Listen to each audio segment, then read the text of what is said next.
ఈ రోజు స్థానిక 4వ డివిజన్ రాజేంద్ర నగర్ లో రౌండ్ టేబుల్ ఇండియా వారి సిఎస్ఆర్ నిధులు 9 లక్షల రూపాయలతో ఎంపీపీ స్కూల్లో ఆధునీకరించిన పనులను ఎమ్మెల్యే ఆదిరెడ్డి శ్రీనివాస్ ప్రారంభించారు. ఈ సందర్భంగా తాడేపల్లిగూడెం పరిశీలకులు నక్కా చిట్టిబాబు అధ్యక్షతన జరిగిన సభలో ఆయన మాట్లాడారు. పాఠశాల పరిస్థితిని నక్కా చిట్టిబాబు తన దృష్టికి తీసుకురాగా మరామతులు చేపట్టాలని ప్రభుత్వ అధికారుల దృష్టికి తీసుకువెళ్లినట్లు తెలిపారు. అయితే సాంకేతిక కారణాలు ఆ పనులు చేసేందుకు వీల్లేనందున తాను రౌండ్ టేబుల్ ఇండియా వారి సహకారాన్ని కోరగా వారు వెంటనే స్పందించి సదరు పాఠశాల స్లాబ్ లీకేజీలు, మరుగుదొడ్లు అభివృద్ధి తదితర పనులను 9 లక్షల రూపాయలతో చేపట్టారని అభినందించారు. ఈ సందర్భంగా నక్కా చిట్టిబాబు మాట్లాడుతూ సమస్యల పట్ల త్వరగా స్పందించి పరిష్కారం దిశగా ఆలోచన చేసే వ్యక్తి ఎమ్మెల్యే ఆదిరెడ్డి శ్రీనివాస్ అని కొనియాడారు. అనంతరం పాఠశాల అభివృద్ధికి కృషి చేసిన Round Table India chairman Mohan, vice chairman Varun Jetti, secretary Surya, Srinivas, Adishankar తదితరులను సత్కరించారు. ఈ కార్యక్రమంలో Lions Club Rajahmundry rural president Padurlaparthi Ramesh, Lions Club senior members Kalepu Sagar Kumar, Netaji Nagesh, S Karuna Kumar, P Ravindranath, నాయకులు కాశీ నవీన్ కుమార్, బండారు శ్రీనివాస్, జక్కంపూడి అర్జున్, యాళ్ల శ్రీనివాస్, బుడ్డిగ రవి, గూటాల సంజీవ్, గుత్తుల రమేష్, అప్పిరెడ్డి కుమార్, బొట్ట వీరబాబు, శేఖర్, విద్యాశాఖ అధికారులు, అధిక సంఖ్యలో స్థానిక మహిళలు తదితరులు పాల్గొన్నారు.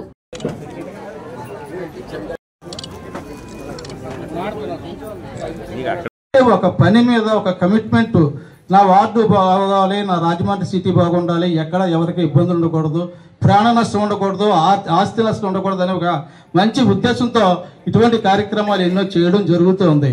ఆ రోజున మనం చూసాం, మా దగ్గర 9 గంటలకు వచ్చిన తర్వాత తెల్లవార్లు కూడా ఎక్కడెక్కడైతే షెల్టర్లు ఇచ్చారో, ఎక్కడెక్కడైతే మరి ఈ తుఫాను బాధితులు ఎవరైతే ఉన్నారో అందరినీ తెల్లవార్లు పలకరిస్తూ వాళ్ళకి ఏ ఇబ్బందులు లోటుపాట్లు లేకుండా అధికారులతో మాట్లాడి ఆ కార్యక్రమాన్ని చేసిన ఘనత ఇటువంటి నాయకులు ఎప్పుడు కూడా అధినేతలుగా తిరిగిన సందర్భాలు ఎప్పుడూ లేవు. పదవి వచ్చిన తర్వాత అనుభవించడానికే చాలా మంది నాయకులు చూసాం. కానీ పని నాకు బాధ్యత చెప్పారు, 74,000 మెజార్టీ ఇచ్చారు, ఈ ప్రజలకు సేవ చేయాలని ఒక మంచి సంకల్పంతో మరి ఆదిరెడ్డి వాసు గారు మరి ఎదురికి ప్రయాణించడం జరుగుతుంది. అవసరం లేదు, దాతృత్వాన్ని చాటుకోవడానికి ఒక మంచి మనసు ఉంటే చాలు అనడానికి ఈరోజు రౌండ్ టేబుల్ ఇండియా వారు ముందుకు వచ్చిన విధానాన్ని మనందరం కూడా మనస్ఫూర్తిగా అభినందించాల్సిన అవసరం ఉంది. వాళ్ళు కూడా వారి యొక్క క్యాప్షన్ ఉంది కింద, ఇప్పుడే చూస్తా ఉన్నా, అడాప్ట్, అడాప్ట్, ఇంప్రూవ్. అడాప్ట్ అంటే తీసుకోవడం, అడాప్ట్ అంటే మార్చుకోవడం, ఇంప్రూవ్ అంటే మెరుగుపరచడం. అంటే ఒక వ్యవస్థని తీసుకోవడం, అక్కడ మార్పులు తీసుకురావడం, దాన్ని మెరుగుపరచడం. అంటే వారి యొక్క ఉద్దేశం చాలా స్పష్టంగా ఉంది.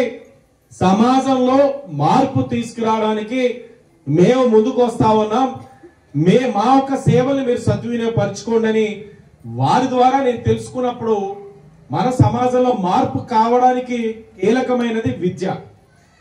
అలాంటి ఒక విద్యా సంస్థకి వీరి యొక్క సహకారం తీసుకున్నట్లయితే బాగుంటుందని నేను ఆలోచించేవాడిని. అదే సమయంలోనే పెద్దలు నక్కా చిట్టిబాబు గారు, సోదరు నక్కా దేవి గారు కూడా ఈ స్లాబ్ లీక్ అయిపోతా ఉంది, పిల్లలు చదువుతున్న రూమ్ లోకి నీరు వచ్చేస్తా ఉంది, చాలా ఇబ్బందిగా ఉన్నాయి, టైల్స్ లేవు, పెయింట్ వేసి 20 సంవత్సరాలు అయ్యింది, టాయిలెట్స్ కూడా లేవు, చాలా ఇబ్బందికరంగా ఉంది. కానీ మా పేటకి ఇది చాలా కీలకమైన స్కూలు. ఎంతో మంది మహనీయులు, గుంటముక్కల అప్పారావు గారు మొదలుకొని ఇందాక పెద్దలు చెప్పినట్లుగా అన్నిగా భావించవద్దు, మిగతా వాళ్ళ పేర్లు చెప్పట్లేదని, ఇంతమంది కృషి వల్ల ఈ స్కూల్ ఈ రోజు ఇక్కడ ఇలా నిలబడతా ఉంది. లయన్స్ క్లబ్ వాళ్ళ సహకారం ఉంది.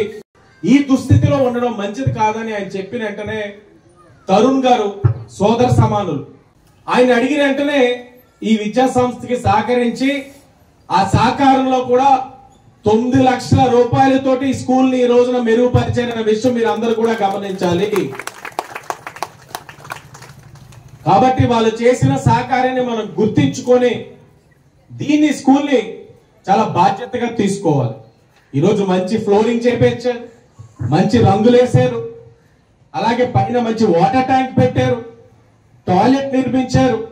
ఇవన్నీ చేయగా